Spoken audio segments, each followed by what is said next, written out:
تو میں واپس آیا. جب واپس آیا تو میں جنگل میں گیا تاکہ میں کچھ گری پڑی چیزیں اٹھا کے کھا لوں. تو وہاں گیا تو وہاں پہلے ہی کئی لوگ مجھ سے پہلے موجود تھے جو گری پڑی چیزوں کو ڈھونڈ رہے تھے. سرکار کو پاک رضی اللہ تعالی نے ان حالات میں زندگی گزاری ہے. اس کے بعد جب آپ تعلیم حاصل کر کے تقریباً جو ہے 38 سال کی کم و بیش عمر میں پہنچتے ہیں تو اس وقت سرکار غوث پاک رضی اللہ تعالیٰ اپنی خطابت کا آغاز کرتے ہیں. یوں اس شان سے علم حاصل کیا, چاروں فقہ کا علم حاصل کیا غوث پاک رضی اللہ تعالیٰ نے. لیکن حالت یہ ہے, میں بھی عرض کر آیا ہوں, غوث پاک کے دور میں, چونکہ شاید آپ میں سے اکثر لوگ وہاں نہیں تھے, اشارہ دوں گا, غوث پاک کے دور میں یہ تھا کہ مسجد کے اندر جو امام لوگ تھے ان اماموں کو عیسائیوں نے قتل کر دیا تھا اور ان کی جگہ عیسائی امام بن گئے تھے.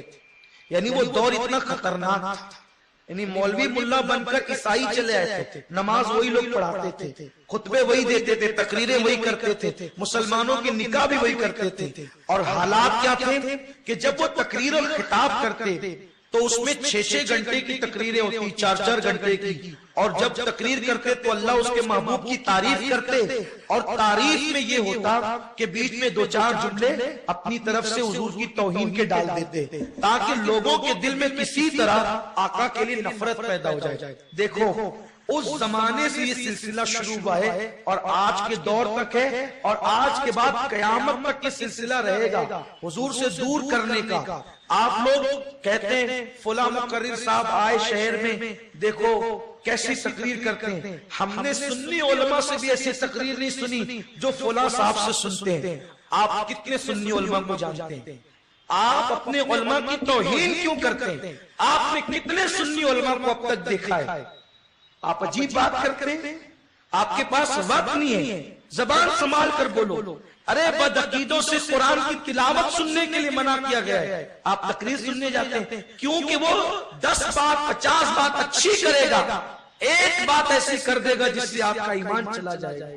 اس لیے جو رسول اللہ کے منکرین ہیں, آقا کریم کی عظمت کے منکرین ہیں, ان کی محفلوں میں جانا ہی حرام ہے.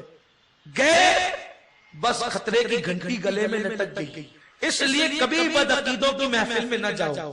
50 بات اچھی کرے گا, ایک بات کچھ نہ کچھ گھسیڑ دے گا. آپ نہیں دیکھتے, ایک صاحب کے بارے میں مجھے کہا گیا کہ فلاں صاحب بڑی اچھی تقریر کرتے ہیں, آپ سنیں. میں نے کہا میں نہیں سنا, میرے پاس ہمارے بڑے بڑے علماء موجود ہیں, ہم ان کو سنیں کہ ان کو سنے کا نہیں, تھوڑا تو سن لیں. تو میں نے کہا کہ چلو تم کہتے ہو تو تمہارا دل رکھنے کے لیے ایک کلپ سنا دو. اب وہ کلپ اتفاق سے آئی, میرے غوث کا کرم, وہ حدیث پڑھ رہا تھا کہ اللہ کے نبی صلی اللہ علیہ وسلم نے اپنے صحابہ سے کہا, اے میرے صحابہ, تمہارے بعد جو لوگ آئیں گے وہ میرے بھائی ہوں گے. جو تمہارے بعد لوگ آئیں گے وہ میرے بھائی ہوں گے, اور وہ ایسے لوگ ہوں گے کہ میرے دیدار کو اتنا ترجیح دیں گے, اتنا ترجیح دیں گے کہ دنیا کی ساری نعمتیں دولتیں میرے دیدار کے سامنے ان کو ہیچ لگے گی. یعنی میرے مجھ سے اتنی محبت کریں گے. آقا کہتے ہیں کہ وہ میرے بھائی ہوں گے. اور پھر اس نے اب اپنی طرف سے گھسیڑا اور بات کی کہ دیکھو حضور نے ہمارے لیے کہا کہ ہم حضور کے بھائی ہیں. یہ بات حضور نے نہیں کہی, لیکن اس نے اپنی طرف سے ڈال دیا. اور صحابہ نے کہا یا رسول اللہ, کیا ہم لوگ آپ کے بھائی نہیں ہیں؟ تو آقا کریم صلی اللہ علیہ وسلم نے کہا تم میرے صحابی ہو, تم میرے بھائی نہیں ہو. میرے بھائی وہ لوگ ہوں گے جو تمہارے بعد آئیں گے اور مجھ پہ بن دیکھے ایمان لائیں گے. میں نے کہا چلیے ایک بات تو ایسی کہہ دی کہ لو آپ اپنے دام میں سیاد آ گیا. صحابہ کہتے حضور ہم آپ کے بھائی نہیں, تو حضور کہتے نہیں تم میرے بھائی نہیں ہو. تو پھر یہ جو تقویت الایمان میں لکھا ہے کہ وہ آدم کی اولاد ہونے کی وجہ سے ہم سے پہلے پیدا ہوئے تو ہمارے بڑے بھائی ہیں, تو جب وہ صحابہ کے بھائی نہیں ہوئے تو پھر آدم کی اولاد ہونے کی وجہ سے ہمارے بھائی کیسے ہوئے؟ یہ تو ایک بات ہوئی. اچھا آقا جو کہہ رہے ہیں کہ جو تمہارے بعد آئیں گے وہ میرے بھائی ہوں گے, اور پھر کہتا ہے دیکھو حضور ہمارے بھائی ہیں، کس کے بھائی ہیں، ہاتھ اٹھاؤ، اور پھر مجمع سے ہاتھ اٹھواتا ہے.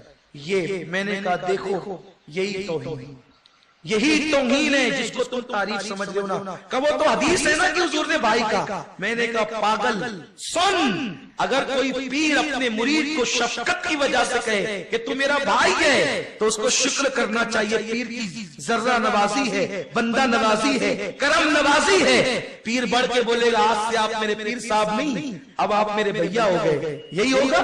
نہیں. ارے پیر نے بھائی کا، یہ اس کی کرم نوازی ہے، لیکن تم اس کو پلٹ کر بھائی نہیں کہہ سکتے. تو آقا نے ہمیں بھائی کہا، یہ ان کی کرم نوازی ہے. ہم پلٹ کر حضور کو بھائی، یہ حضور کی توہین ہے. تب اسے سمجھ میں آیا، اور اس صاحب کو اس نے جو ڈیلیٹ کیا ہے تو آج تک کے بفضل تعالیٰ پھر ان کی طرف نہیں گیا. تو اس لیے بد عقیدوں کی گفتگو نہیں سننی چاہیے. تو اس زمانے میں بھی ایسا ہی تھا.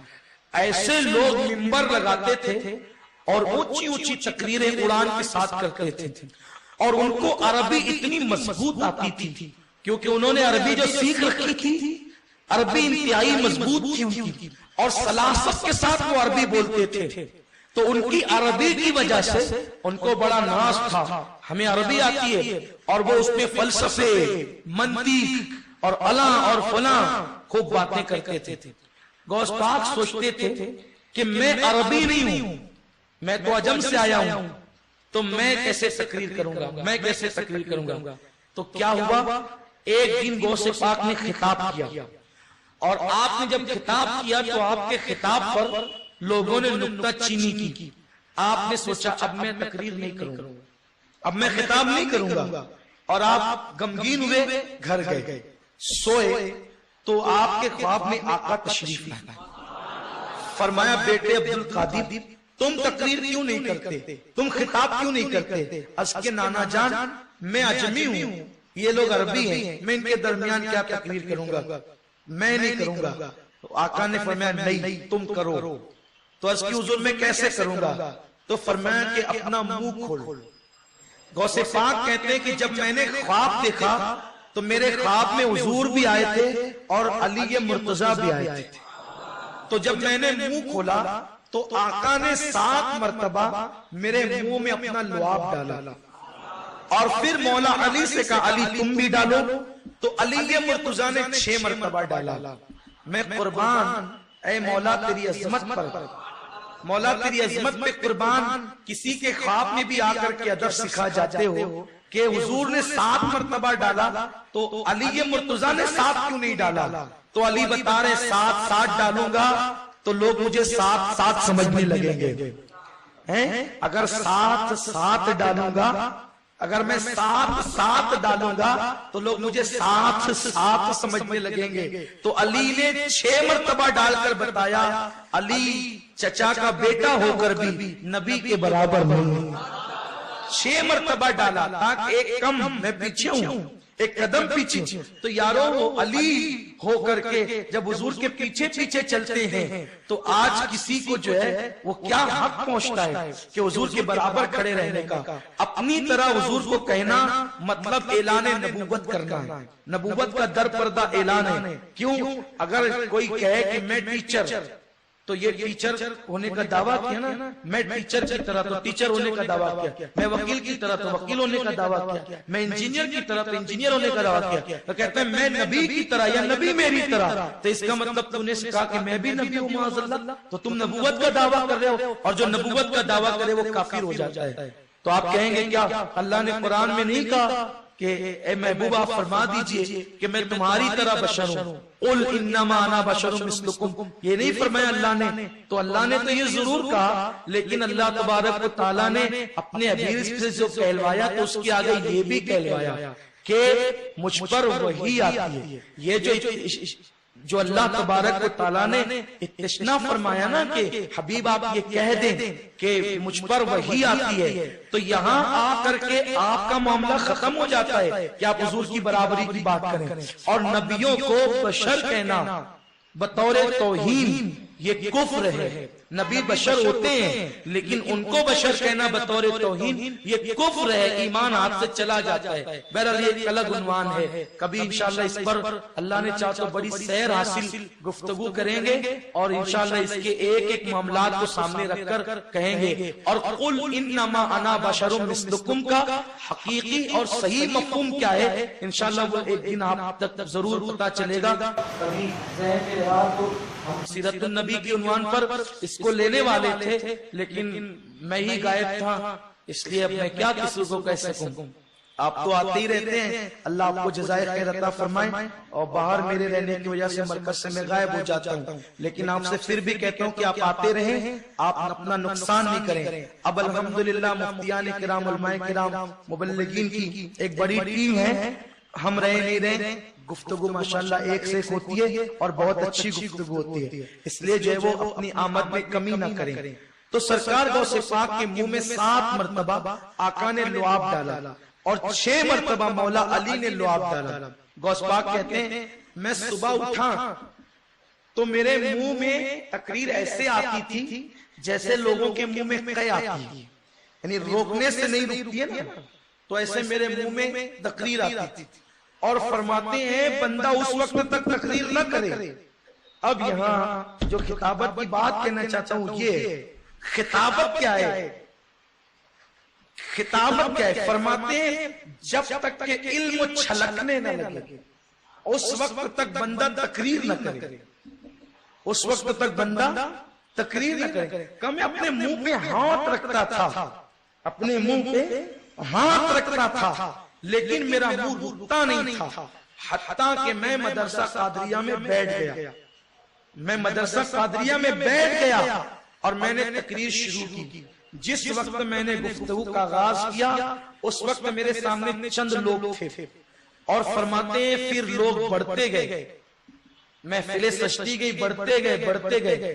ایک وقت آیا کہ میرا مدرسہ پورا بھر جاتا تھا۔ پھر فرماتے ہیں ایک وقت آیا کہ جامع مسجد بھر جاتی تھی۔ پھر فرماتے ایک وقت آیا کہ وہ ممبر اٹھا کر ہمیں عیدگاہ لے جانا پڑا اور پھر وہاں میری تقریریں ہونے لگی۔ سرکار غوث پاک کی تقریروں کا حال یہ، ہم لوگ تقریر نہیں کرتے، مقرر نہیں ہیں، ہم لوگ ناقل ہیں، جو ان لوگوں سے سنا، جو بڑوں سے سنا بس وہی نقل کر دیا۔ تقریر تو وہ لوگ کرتے تھے، اللہ اکبر، وہ مقررین تھے۔ جب کہتے تھے سرکار غوث پاک کے خطاب کی اثر آفرینی کا عالم یہ تھا کہ جب آپ کہتے نا الحمدللہ تو آپ 2 مرتبہ کہتے تھے، ایک مرتبہ کہتے تھے الحمدللہ، پھر رک جاتے تھے، پھر کہتے تھے الحمدللہ اور پھر خطبہ شروع کرتے تھے۔ تو جب پہلی مرتبہ الحمدللہ کہتے تھے تو روئے زمین کے سارے ولی بادب ہو کر بغداد کی طرف کان لگا دیتے تھے۔ کچھ پاگل لوگ چینل شروع کر کے انگلش میں تقریر کر کے سوچتے ہیں ہم کو اتنے ملکوں میں سنا جاتا ہے۔ او پاگل، تو کوٹ پیٹ پہن کر کے قرآن کی آیتیں صحیح نہیں پڑھ پاتا، ہمیں اتنے ملکوں میں سنا جاتا ہے۔ سیٹلائٹ کی بھیک پر تو نے اتنے ملکوں میں سنا دیا تو کیا سنایا؟ 900 سال پہلے میرے غوث نے بغیر سیٹلائٹ کے سنایا، اور تو ایرے گہروں کو سناتا ہے میرے غوث کی تقریر ولی سن۔ اور یہ غوث کی شان خطابت ہے۔ 2 مرتبہ پہلی بار کی الحمد میں جو ہے وہ سارے ولی روئے زمین کے ادھر مخاطب ہوتے تھے، اور صرف ولی ہی نہیں، اس زمانے میں بہت بڑے عالم تھے، جنات کے عامل۔